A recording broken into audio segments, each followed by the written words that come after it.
गर्मी में गरीब बहू के ठंडे ठंडे चटपटे पानी पूरी। आहा हा मीना दीदी, क्या बात है, इस भयंकर गर्मी में आपके हाथों के ये ठंडे ठंडे और चटपटे पानी पूरी खाकर तो जैसे आत्मा ही तृप्त हो जाती है। मजा आ गया पानी पूरी खाकर। दोपहर का समय है और सूरज आग उगल रहा है। भयंकर गर्मी और लू के थपेड़ों के बीच एक घने नीम के पेड़ के नीचे मीना अपना पानी पूरी का ठेला लगाए खड़ी है। ठेले पर 2-3 बड़े से मटके रखे, मटके के अंदर पानी पूरी के अलग अलग पानी रखे। ठेले के पास ग्राहकों की भारी भीड़ है। 2 कॉलेज की लड़कियां पसीने से तरबतर होकर ठेले के पास आती और पानी पूरी खाती हैं। आहा हा, सच में दीदी आपकी पानी पूरी बहुत ही ज्यादा टेस्टी है। इतना तीखा, इतना ठंडा, एकदम दिमाग ठंडा हो गया। एक काम कीजिए, मुझे 20 रुपए की और पानी पूरी दे दीजिए। लीजिए बहन जी, खाइए, गर्मी बहुत है। ये पुदीने और बर्फ वाला पानी तो पेट को एकदम ठंडा रखेगा। आखिर आप अपने इस चटपटे पानी में ऐसा क्या मिलाती हैं दीदी? हमारे पूरे गांव में ऐसा स्वाद और कहीं नहीं मिलता। ऐसा लगता है जैसे कोई जादू कर दिया हो आपने।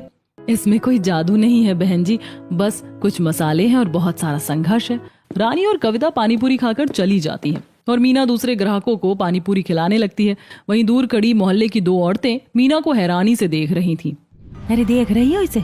कुछ दिन पहले तो इसके घर में खाने के लाले पड़े हुए थे। हाँ बहन, सच कह रही हो।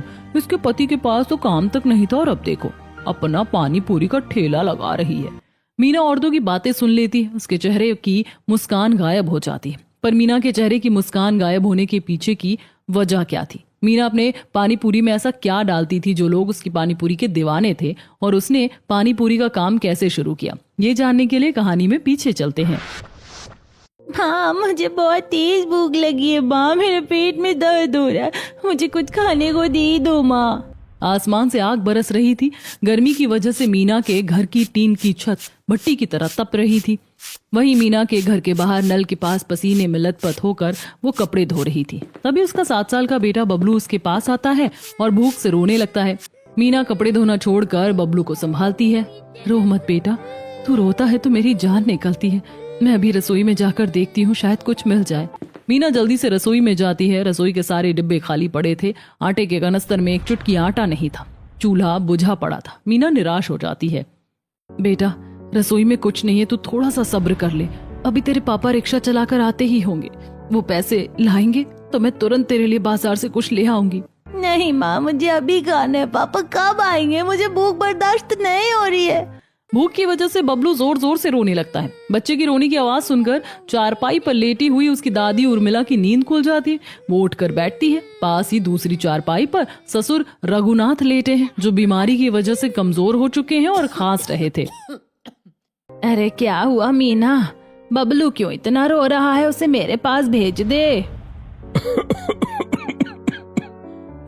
अरे बहू, बच्चों को नल से थोड़ा ठंडा पानी ही पिला दे। अरे भाई, इस जुलसाती गर्मी और खाली पेट ने बच्चे की जान ले लेनी है। हे भगवान, ये कैसे दिन दिखा रहा है तू हमें? बबलू बेटा, इधर आ, अपनी दादी के पास हम एक खेल खेलेंगे। उर्मिला बबलू का ध्यान भटकाने के लिए उसे अपनी गोद में बैठाती है और खेल खिलाने लगती है। चलो खेलें, चिड़िया उड़, तोता उड़, मैना उड़। बबलू खेल में थोड़ा व्यस्त हो जाता है और रोना बंद कर देता है। बबलू और उर्मिला खेल रहे थे, तभी उनके घर के दरवाजे पर एक पुरानी साइकिल रिक्शा आकर रुकती है। मीना बहू, शायद विवेक रिक्शा चलाकर आ गया है, जाकर देख तो। मीना दरवाजे पर जाती है, तभी उसका पति विवेक रिक्शे से उतरता है। वो थकान और गर्मी से पूरी तरह चूर था। उसकी शर्ट पसीने से भीगकर शरीर से चिपक गई है। होठ प्यास से सूख गए हैं। वो हांफता हुआ घर के अंदर आता है। मीना विवेक को देखकर राहत की सांस लेती है और एक लोटा पानी लाती है। आप आ गए? आज तो आपने बहुत देर कर दी। सुबह से बच्चा भूख से तड़प रहा है। कितने पैसे कमाए आज? जल्दी दीजिए, मैं जाकर राशन ले आती हूँ। मीना की बात सुनकर विवेक का मुंह लटक जाता है। वो पानी का लोटा एक ही सांस में पीकर अपनी जेब में हाथ डालता है और कांपते हुए हाथों से कुछ सिक्के और नोट निकालता है। बस 30 रुपए ही कमा पाया हूँ मीना। क्या? सिर्फ 30 रुपए? इन 30 रुपयों में मैं क्या लाऊंगी? आटा लाऊंगी या चावल? घर में बच्चा सुबह से भूखा बैठा है। मैं क्या करूं मीना? मैं सुबह से रिक्शा लेकर चिलचिलाती धूप में चौराहे पर खड़ा था। इस भयानक गर्मी में सड़कों पर कोई सवारी ही नहीं निकली। जो 2-4 लोग थे वो ऑटो में चले गए। मेरे रिक्शे में कोई नहीं बैठा। ये 30 रुपए भी बड़ी मुश्किल से एक बूढ़ी औरत को स्टेशन छोड़कर मिले हैं। उर्मिला विवेक की सारी बातें सुन रही थी। वो विवेक के हाथ से 30 रुपए ले लेती है और मीना को देती है। तू विवेक पर गुस्सा मत कर बहू, वो बेचारा भी तो धूप में पसीना बहा कर आया है। ये 30 रुपए ले और जाकर राशन की दुकान से कुछ राशन ले आ। उर्मिला के समझाने पर मीना शांत हो जाती है और मोहल्ले की राशन की दुकान पर राशन लेने के लिए चली जाती है। गर्मी की वजह से दुकान पर ज्यादा भीड़ नहीं थी। मीना पसीने से लथपथ दुकान पर पहुंचती है, तभी वहां उसकी बुआ सास लता राशन लेने के लिए आती है। लता ने सुंदर सी साड़ी पहनी थी। अरे मीना, तू यहाँ? और घर पर सब ठीक है ना? हाँ बुआ जी, सब कुछ ठीक है, मैं तो राशन लेने आई हूँ। मीना के हाथ में 30 रुपए देखकर लता मीना को नीचा दिखाने के लिए हंसती है। अरे मीना, तुम्हारे हाथ में क्या है? 30 रुपए? इस महंगाई में 30 रुपए लेकर तुम राशन की दुकान पर क्या खरीदने आई हो? 2-4 बिस्कुट या माचिस की डिबिया? बुआ जी, 30 रुपए भी बहुत होते हैं हम गरीब लोगों के लिए। समय समय की बात है, आज मेरे पति का वक्त खराब है, लेकिन हम लोग इज्जत की रोटी खाते हैं। काहे की मेहनत? वो रिक्शा भी तो हमारा ही है, जो मैंने दया करके उसे चलाने को दे रखा है। मैंने तो पहले ही समझाया तुम्हारी सास को कि अपने बेटे विवेक को मेरे बेटे मनीष के ऑफिस में चपरासी बना दो, कम से कम 2 वक्त की अच्छी रोटी तो नसीब होती, लेकिन तुम लोग माने नहीं। बुआ जी, हम लोग गरीब जरूर हैं, लेकिन हमारी भी सेल्फ रिस्पेक्ट है। हम भूख सह लेंगे, लेकिन किसी के तलवे नहीं चाटेंगे। तो रखो अपना स्वाभिमान अपने पास और चाटते रहो ये 30 रुपए। मीना की बात सुनकर लता पैर पटकते हुए वहां से चली जाती है। मीना की आंखों में आंसू आ जाते हैं। वो चुपचाप दुकानदार को 30 रुपए देती है और थोड़ा सा आटा खरीद कर घर लौट आती है। पता नहीं बुआ जी अपने आप को क्या समझती हैं। जब देखो मेरे परिवार का अपमान करने के लिए आ जाती है। मेरा बस चले तो मैं उनसे सारे रिश्ते नाते ही खत्म कर लूं। ये सब सोचते हुए मीना गुस्से में घर आती है और अपने साथ लाए आटे से कुछ रोटियां बनाती है। परिवार के सभी लोग जमीन पर बैठकर सूखी रोटी के साथ अचार खा रहे थे। बबलू भूख की वजह से रोटी को जल्दी जल्दी निगल रहा था। ये देखकर रघुनाथ की आंखों से आंसू आ जाते हैं। कितने लाचार है हम लोग, अपने बच्चों को ठीक से खाना भी नहीं खिला सकते। सभी जैसे तैसे अचार रोटी खाते हैं और फिर सो जाते हैं। अगले दिन विवेक सुबह 6 बजे उठ जाता है और अपने परिवार को सोता हुआ छोड़कर दबे पांव रिक्शा लेकर निकल जाता है। वो पूरे दिन पसीने से भीगकर रिक्शा चलाता है, कभी भारी सामान ढोता है, कभी सवारियों को बैठाता है। शाम ढलते ढलते वो 100 रुपए कमा लेता है। अरे चलो, आज कम से कम 100 रुपए की कमाई तो हुई। आज हम सब भरपेट खाना खाएंगे। शाम को विवेक पैसे लेकर घर लौटता है। उसके चेहरे पर आज एक छोटी सी मुस्कान थी। उसके हाथ में एक छोटी सी पन्नी थी जिसमें 10 रुपए की आइसक्रीम थी। बबलू, ओ बबलू, देख मैं तेरे लिए क्या लाया हूँ। पापा क्या लाए हो? वाव, आइसक्रीम! बबलू खुशी से उछलने लगता है और आइसक्रीम खाने लगता है। मीना ये देखती है और तुरंत भड़क जाती है। ये क्या है? आप ये आइसक्रीम क्यों ले आए? आपके पास पैसे कहाँ से आए? अरे मीना, आज मैंने 100 रुपए कमाए हैं। बच्चा कल से गर्मी से बहुत परेशान था ना, इसलिए मैंने 10 रुपए की आइसक्रीम ले ली इसके लिए। आप पागल हो गए क्या? घर में रात के खाने के लिए अनाज का एक दाना नहीं है और आप 10 रुपए बर्बाद कराए। इन 10 रुपयों का नमक या तेल आ जाता। मीना विवेक पर गुस्सा कर रही थी, तभी बुआ जी अपने बेटे मनीष के साथ घर के अंदर आती हैं। लता की नजर सीधे बबलू के हाथ में पकड़ी आइसक्रीम पर जाती है। वाह, क्या बात है! घर में तो जैसे नोटों की बारिश हो रही है। काफी पैसे कमाए जा रहे हैं। कल तो मीना 30 रुपए का रोना रो रही थी और आज नवाबजादे को आइसक्रीम खिलाई जा रही है। नहीं लता, ऐसी बात नहीं है। आज इसने थोड़ी ज्यादा मेहनत कर ली थी तो बच्चे का मन रखने के लिए। आओ बैठो ना। अब मुझे तुम्हारी ये फालतू की बातें नहीं सुननी है। मैं यहाँ बैठने नहीं आई हूँ, मैं अपना रिक्शा वापस लेने आई हूँ। लाओ रिक्शे की चाबी। बुआ जी, आप रिक्शा क्यों ले जा रही हैं? मैं तो आपको हर महीने पैसे देता हूँ ना। ओए, कौन से पैसे दे रहा है तू? जब से ये गर्मी बढ़ी है तूने आधा किराया ही दिया है हमें रिक्शा देकर। आखिर मिल ही क्या रहा है? हम इस रिक्शे को किसी दूसरे को किराए पर चढ़ा देंगे तो कम से कम हमें हमारी पूरी कमाई तो मिलेगी। तुम जैसों को रिक्शा देना ही हमारी सबसे बड़ी बेवकूफी थी। लता, ऐसा मत करो। ये रिक्शा ही हमारे जीने का इकलौता सहारा। अगर ये छिन गया तो मेरा पूरा परिवार भूखा मर जाएगा। भगवान के लिए रहम करो। माफी वो तो तुम्हें नहीं मिलेगी। उस दिन भरे बाजार तुमने मेरी बेइज्जती की थी ना मीना, भुगतो। मनीष रिक्शे को लेकर चला जाता है। लता भी घमंड से मुस्कुराते हुए वहां से चली जाती है। उर्मिला जमीन पर बैठकर फूट फूट कर रोने लगती है। मीना पत्थर की तरह खड़ी ये सब देखती रहती है। हे भगवान, उस दिन मुझे बुआ जी से बहस करने की क्या जरूरत थी? ये सब सोचकर मीना रोने लगती है। रिक्शा छिन जाने के बाद अगले दिन विवेक बिना कुछ खाए पिए सुबह से पागलों की तरह काम की तलाश में भटक रहा था, लेकिन उसे कहीं भी काम नहीं मिला था। धूप में काफी देर भटकने के बाद आखिर में वो एक कंस्ट्रक्शन साइट पर पहुंचता है। मालिक, मुझे कोई भी काम दे दीजिए, मैं हर काम कर लूंगा। मेरे घर में बच्चा भूखा है। ओ, तो बहुत दुबला पतला है रे। ये ईंट और लोहे के रॉड उठाने का काम कर पाएगा? चल जाकर वो लोहे के रॉड ऊपर 3री मंजिल पर पहुंचा। जी मालिक, मैं अभी करता हूँ। विवेक अपने कंधे पर भारी लोहे की रॉड उठाता है और सीढ़ियां चढ़ने लगता है। धूप सीधे उसके सिर पर पड़ रही थी। उसने कल रात से खाना नहीं खाया था। वो पहली मंजिल तक पहुंचता है, तभी गर्मी और प्यास और कमजोरी की वजह से उसकी आंखों के सामने अंधेरा छाने लगता है, पानी, चक्कर आ रहा है मुझे। जिससे विवेक का बैलेंस बिगड़ता है। वो चक्कर खाकर जमीन पर गिर पड़ता है। उसके कंधे पर रखे भारी लोहे के रॉड उसके ऊपर गिर जाते हैं। एक रॉड सीधा उसके हाथ पर जोर से गिरता है। मेरा हाथ! उसकी चीख सुनकर बाकी मजदूर दौड़ कर आते हैं। वो रॉड हटाते हैं। विवेक का हाथ खून से लथपथ हो गया था और हाथ की हड्डी टूट गई थी। मजदूर उसे तुरंत उठाकर पास के सरकारी अस्पताल ले जाते हैं। शाम को मजदूर विवेक को उसके घर छोड़ने आते हैं। अरे घर पर कोई है, बाहर निकलो, विवेक को चोट लगी है। विवेक के दाहिने हाथ पर मोटा प्लास्टर और पट्टियां बंधी हुई थी। वो दर्द से करहा रहा था। उसे इस हालत में देखकर मीना और उर्मिला दौड़कर बाहर आती हैं। हे भगवान, विवेक तुझे ये चोट कैसे लगी? अरे माई, तुम्हारे बेटे को चिलचिलाली धूप में काम करते हुए चक्कर आ गया था। रॉड गिर गया इसके ऊपर, हाथ की हड्डी टूट गई है। सरकारी अस्पताल में पट्टी बंधवा दी है। अब ये कुछ महीनों तक कोई भारी काम नहीं कर पाएगा। इतना कहकर रामू बाकी मजदूरों के साथ वहां से चला जाता है। घर में चारों तरफ घुप अंधेरा था, क्योंकि बिजली का बिल ना भरने के कारण बिजली कट चुकी थी। गर्मी और उमस की वजह से कमरे में सांस लेना मुश्किल हो रहा था। घर में खाने का एक दाना नहीं था। बहू, मीना, मेरी आंखों के सामने अंधेरा छा रहा है, पेट में आग लगी है, मुझे चक्कर आ रहे हैं बहू। इतना कहते ही उर्मिला जमीन पर बेहोश होकर गिर पड़ती है। माँ जी, माँ जी, आंखें खोलिए। मीना उर्मिला पर पानी की छींटे मारती है, लेकिन उर्मिला को होश नहीं आता, जिसे देखकर मीना रोने लगती है। फिर वो जैसे तैसे अपने आंसुओं को पोंछती है और अपने पड़ोसी के दरवाजे पर जाती है। क्या है मीना, इतनी रात को? चाची, मेरे घर में सब भूख है, मेरी सास बेहोश हो गई है, पति का हाथ टूट गया, मुझे बस थोड़ा सा चावल दे दीजिए। मीना की हालत देखकर बिंदु को उस पर दया आ जाती है और वो मीना को चावल और थोड़ी दाल दे देती है। मीना घर जाकर दाल चावल बनाती है। सभी दाल चावल खाते हैं। विवेक गर्मी और दर्द से परेशान होकर रो रहा था। मीना हाथ पंखे से उसे हवा करती है। हे भगवान, तूने मुझे इतना लाचार क्यों कर दिया? मैं कैसा पति हूँ, कैसा पिता हूँ। मेरे परिवार को आज दूसरों के सामने हाथ फैलाना पड़ रहा है। मीना, मुझे माफ कर दो। मेरी वजह से तुम सबको ये दिन देखने पड़ रहे हैं। आप ऐसे क्यों बोल रहे हैं जी? जब तक मैं हूँ आपको चिंता करने की कोई जरूरत नहीं है। ये बुरा वक्त है, कट जाएगा। आप बस मुझ पर भरोसा रखिए। हमारा घर अच्छे से चलेगा। मैं कुछ ना कुछ काम जरूर ढूंढ लूंगी।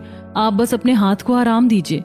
मीना विवेक को समझाकर सुला देती है और खुद भी सो जाती है। अगले दिन मीना काम की तलाश में कई लोगों के घर पर जाती है। चिलचिलाती धूप और लू के थपेड़ों से उसका चेहरा लाल हो गया था। कई जगह से मना होने के बाद वो एक बड़े बंगले के सामने पहुंचती है। बंगले की मालकिन बाहर ही खड़ी थी। मेम साहब, मुझे कुछ काम की बहुत जरूरत है। मैं घर का सारा झाड़ू पोछा कर लूंगी, बर्तन धो लूंगी और बस मुझे काम दे दीजिए। घर का काम तो ठीक है, पर मुझे अभी एक बेबी सिटर की ज्यादा जरूरत है, जो मेरे बच्चे के साथ खेल सके और उसका ध्यान रख सके। कर पाएगी तू? जी मेम साहब, मैं बहुत अच्छे से कर लूंगी। मेरा खुद का एक 7 साल का बच्चा है। मैं बच्चों को बहुत प्यार से संभालती हूँ, आप चिंता मत कीजिए। ठीक है, पर मेरा बच्चा थोड़ा जिद्दी है, और हाँ, अगर घर की साफ सफाई भी करेगी तो मैं तुझे पैसे बढ़ा कर दे दूंगी। जी जी मेम साहब, मैं दोनों काम अच्छे से कर लूंगी। ऐसी बात है तो चल, आज से ही अपना काम शुरू कर ले। मीना मालकिन के साथ बंगले के अंदर जाती है। मीना जाने के साथ ही काम शुरू करती है। वो हॉल में झाड़ू लगाने के बाद पोछा लगा रही होती कि तभी मालकिन का अमीर बच्चा बिट्टू जानबूझकर वहां गंदे जूतों से कूदने लगता है। अरे बेटा, साइड हो जाओ, मैंने अभी पोछा लगाया है, गंदा हो जाएगा। हे भगवान, क्या मुसीबत है। मालकिन का बेटा नहीं होता तो इसे अच्छे से डांट लगाती। इतनी मेहनत से सफाई की थी। नहीं हटूंगा, तू नौकरानी है, तेरा काम है घर साफ करना।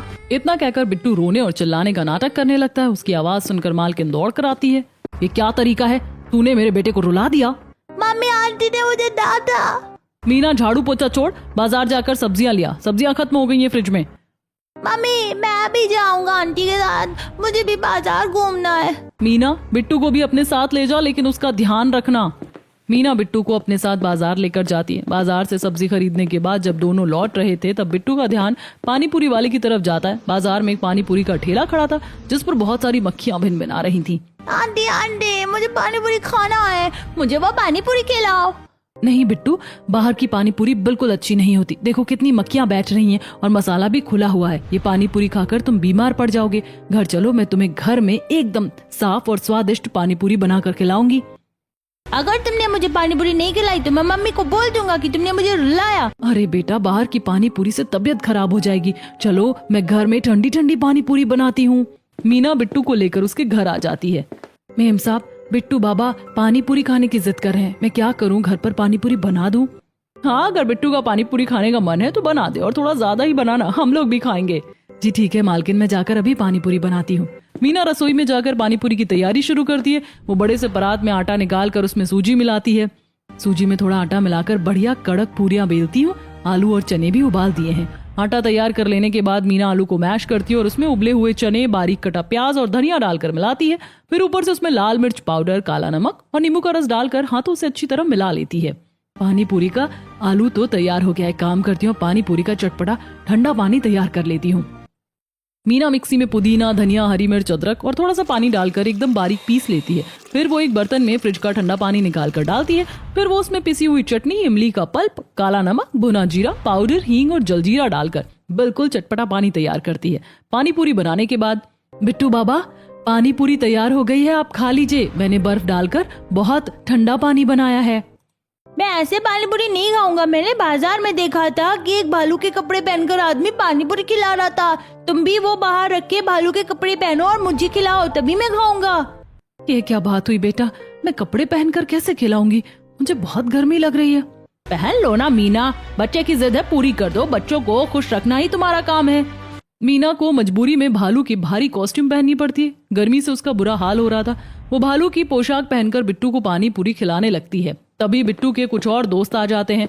वो मीना का मजाक उड़ाने लगते हैं। कोई भालू के कान खींचता है तो कोई उसकी पूंछ खींचता है।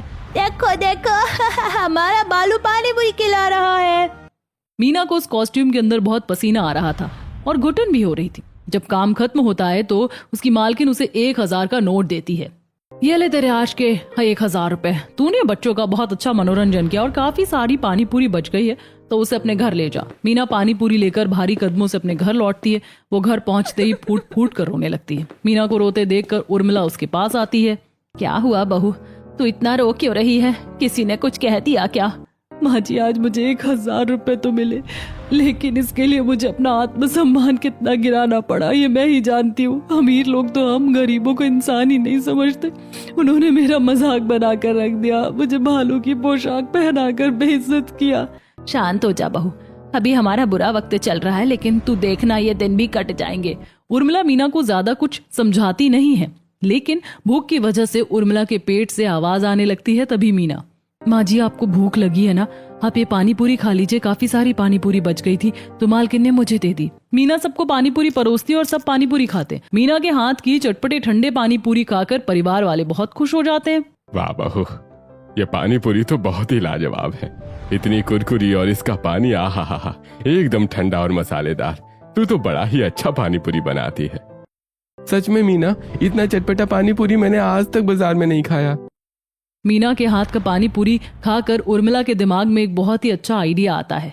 बहू, जब तू इतनी स्वादिष्ट पानी पूरी बनाती है तो तू अपने ससुर जी के उस पुराने ठेले पर पानी पूरी बेचने का काम क्यों नहीं शुरू कर देती? कब तक दूसरों के घरों में जाकर बेइज्जती सहेगी? अपना काम कर, अपनी इज्जत से रोटी कमा।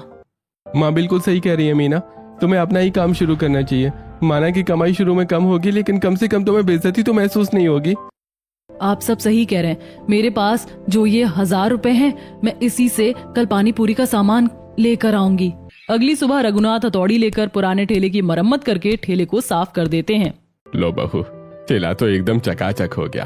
अब तुम इस पर अपना व्यापार शुरू करो, भगवान तुम्हारा साथ देगा। मीना बाजार से सामान ले आती है। वो और उर्मिला मिलकर पानी पूरी बनाने की तैयारी करने लगती हैं। उर्मिला आलू और चना उबालने के लिए चढ़ाकर एक परात में आटा और सूजी मिलाकर गूंथती हैं। माँ जी, आज मैं पानी पूरी का पानी और भी खास बनाऊंगी। इस भयंकर गर्मी में पुदीने और कच्चे आम की कैरी का पानी डालूंगी और जलजीरा भी मिलाऊंगी।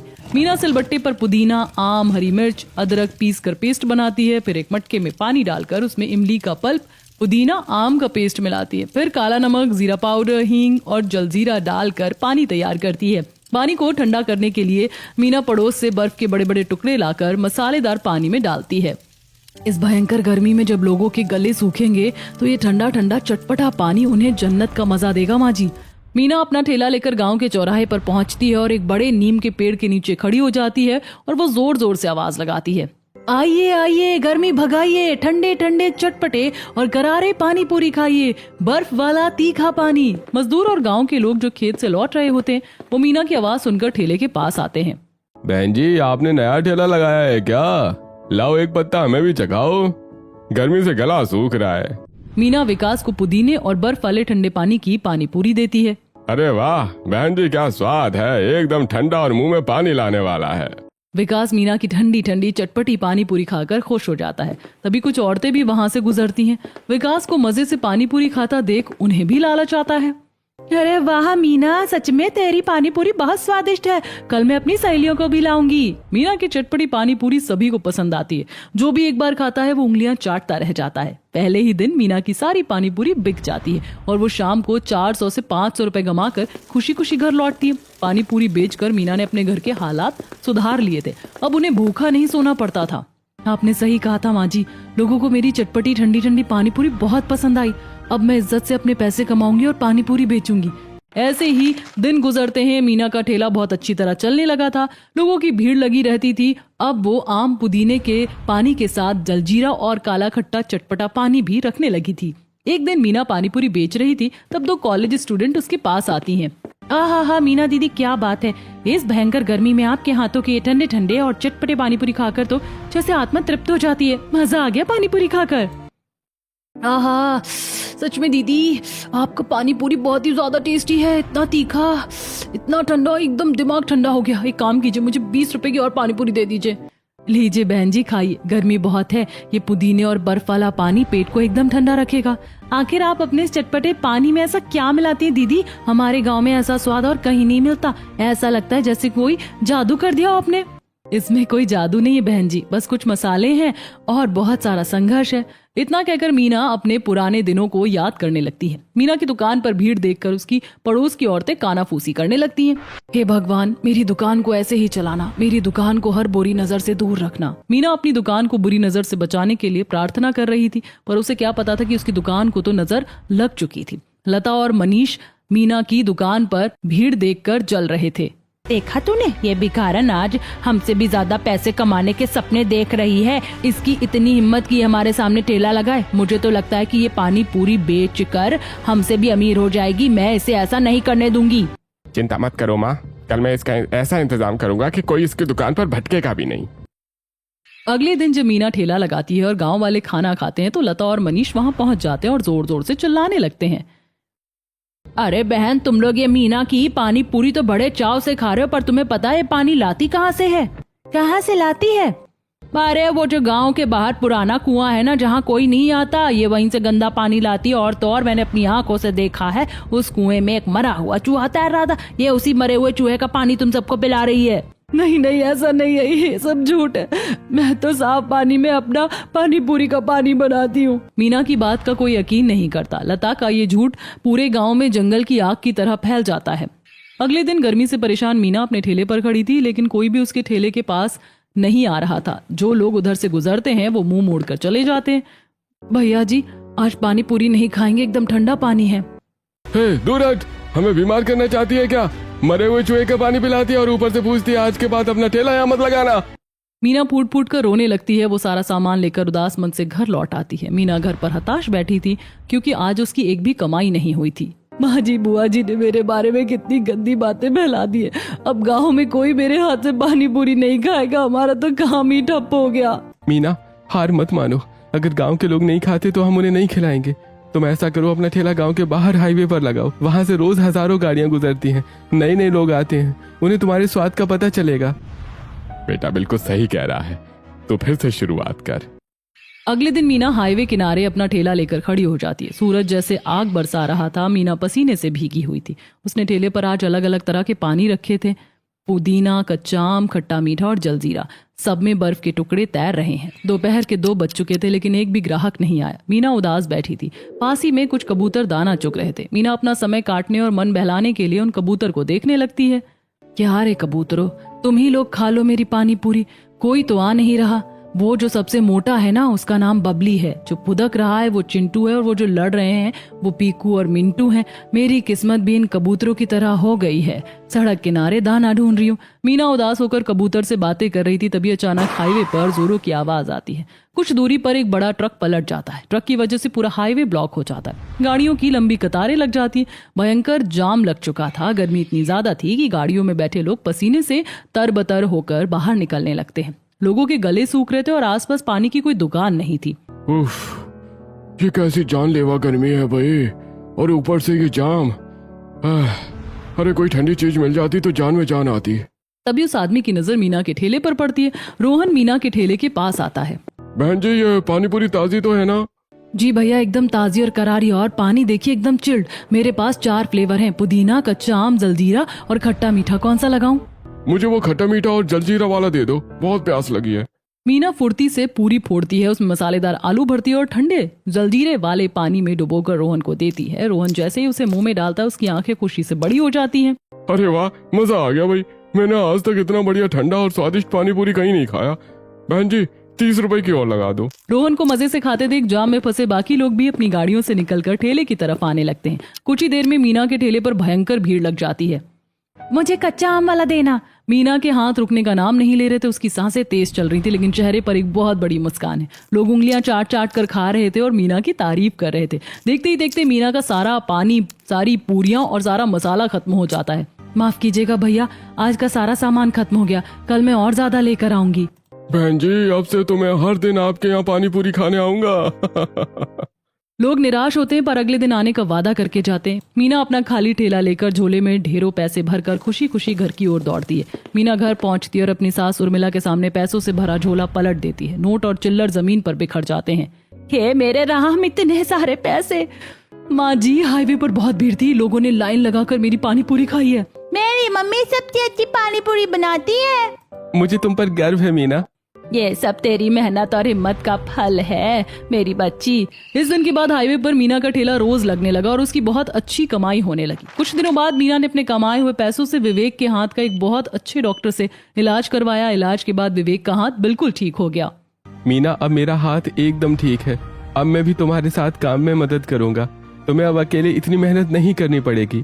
धीरे धीरे विवेक भी मीना के साथ ठेले पर काम में मदद करने लगता है। एक ठेले से दोनों पति पत्नी साथ मिलकर काफी अच्छी कमाई करने लगे और फिर उनकी मेहनत इतनी रंग लाती है। दोनों पति पत्नी मिलकर उसी हाईवे पर अपनी खुद की एक पक्की ठंडी ठंडी चटपटी पानीपुरी की दुकान खोल लेते हैं। अब मीना और विवेक मिलकर खुशी खुशी अपनी दुकान चलाते हैं।